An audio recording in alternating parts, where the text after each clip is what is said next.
I have a confession to make. I don't think live-action remakes are as bad as the internet says they are. Let's talk about the 3 reasons why I think we're too hard on live-action remakes, the 2 things that these movies say about us as an audience, and the 1 thing that I don't think anyone is talking about. The first reason I think we're too hard on live-action remakes is that these films are interpretations, not replacements. Part of our culture is to pass down these stories from generation to generation. If a live-action remake is not for you, that's okay, because the original animated version still exists and has not been deleted or replaced. If anything, these live-action remakes are showing that the original animated films can be appreciated and taken seriously. The second reason why I think we're too hard on live-action remakes is there are still a lot of animators and artists that work on these movies. Visual effects animation is still animation. Whether you like it or not, these films are still built frame by artists. The 2019 version of The Lion King and the Mufasa movie from last year are nearly 100% animated. They're just marketed as live action. So dismissing these films as devoid of any artistic merit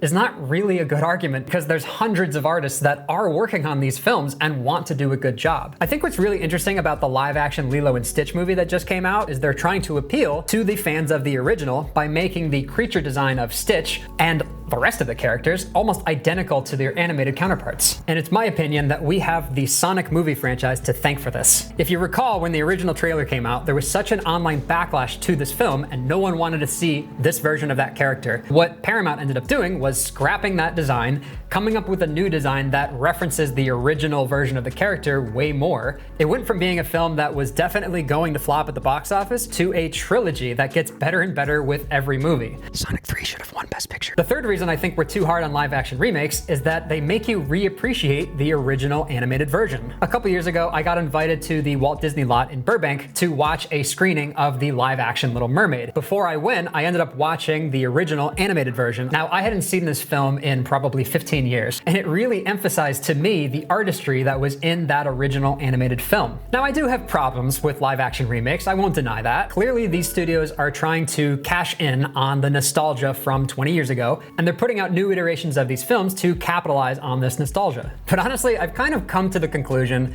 that it's not even worth engaging in this discourse because A, I don't want to give them free publicity, and B, it just affects my own mental health in a way that now I'm upset about something that I don't really care about that much. Take the live action Avatar: The Last Airbender that came out on Netflix. I would consider the original animated show to be a perfect show. It's 3 seasons, it's like 20 episodes per season, and it is flawless storytelling. That being said, I still had fun watching the one on Netflix. And if the side effect of these live action remakes is that we're introducing new people to the original version, I think that's a win. What I do think is kind of weird is we have so much criticism for live action remakes, but we don't have much criticism for when an animated film gets adapted to Broadway.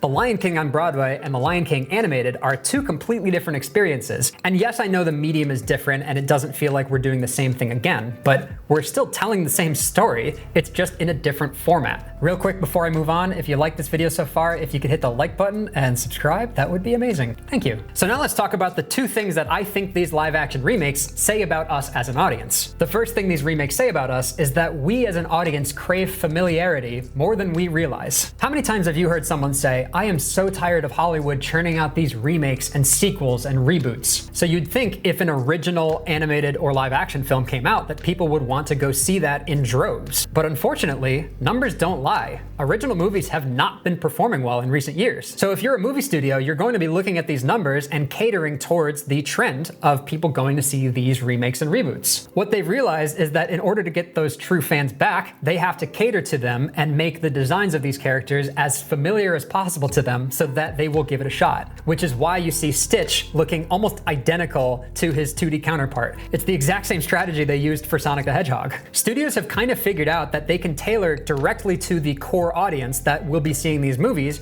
even if it leads to some confusion by general audiences, which explains why the live action How to Train Your Dragon is almost using the identical models from the animated films. It's because they know that Toothless is iconic and he's known to people for that specific design, and any deviation from that design is seen as an insult to the true fan base. The artists that work on these live action remakes definitely have a difficult job of balancing out some new artistic direction with the familiarity of the original franchise and IP. And honestly, this strategy is paying off for the studios. The second thing these films reveal about us as an audience is that the general population still doesn't really understand how animation or visual effects are made at all. A take that I've seen online is that these films are just made with AI, or they're made with a computer, and they just put the text prompt in and whatever spits out is what you see on screen. That could not be farther from the truth. I want to make a whole video talking about AI, so if you have any questions about it, let me know in the comments. What's really interesting to me is that a lot of the artists that are working on these live action remakes have grown up with the original animated versions in mind. Artists are not trying to do a bad job on these movies. They're trying to do the best they can while still remaining faithful to the vision of the director. If you're not aware, 3D animation is almost just as much work as 2D animation. The computer is not doing the work for the animators. They still have to go in and manipulate the poses frame by frame. They're just doing so on an accelerated timeline because the VFX industry is on fire. Last year, I appeared on the Corridor Crew channel and I talked all about the visual effects industry. So if you want to see that video, you can check it out in the description. Let's talk about the one thing that I don't think anyone else is talking about here. These movies are supposed to be fun. We spend so much time analyzing and criticizing these live action remakes, we forget to enjoy them. Literally halfway through watching the remake of The Little Mermaid, I noticed myself getting tense and actually anxious while watching this film because I was taking this film so personally. How dare they remake The Little Mermaid? How dare they add original songs by Lin-Manuel Miranda? How dare they change the ending and add an internal monologue for this character? And that's when it hit me. I was way too caught up in the internet discourse about this film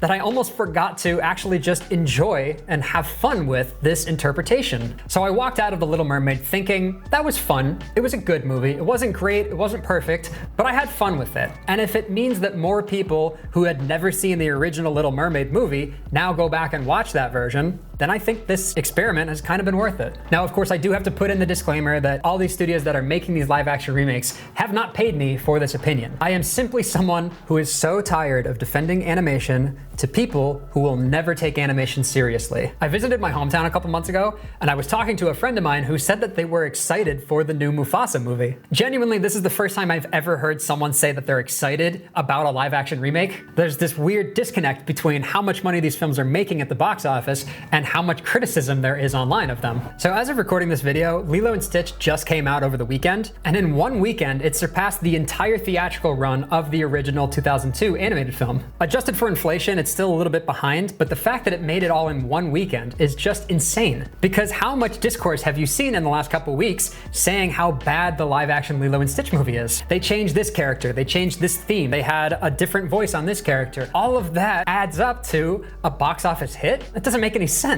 And I think it's because we forget that general audiences don't care about all this stuff. There's a great comic that I saw the other day of a person putting a cake down on a table and looking at another cake and saying, oh, my cake isn't as good as this person's. And then the next panel is the audience saying, holy shit, 2 cakes. I think that's a perfect encapsulation of what I'm saying here. So a movie like the live action Lilo & Stitch will be super successful because people are just excited about seeing Stitch again. The same way that I think that the live action How to Train Your Dragon is also going to blow expectations out of the water because people are excited to see Toothless again. A bad remake doesn't destroy the original, but a good one can add to the original. So yeah, maybe we have been a little too cynical about these remakes. I know I certainly have been. Maybe it's just because I'm getting older. To me, these live action remakes are pretty harmless. I'm not saying we can't critique them, but not everything needs to be this super emotionally charged defense of the art form of animation. Sometimes, and this is controversial, movies are made to be entertaining. Now, that being said, will I go see the Lilo & Stitch movie in theaters? Probably not. It's just not for me, because I like the original animated version, and no one can take that away from me, except when my Disney Plus expires. So now I ask you, should we be more critical about them? Let me know in the comments. And if you want to hear me talk about the animation industry in detail, you gotta check out this video next. Until next time, thank you for watching.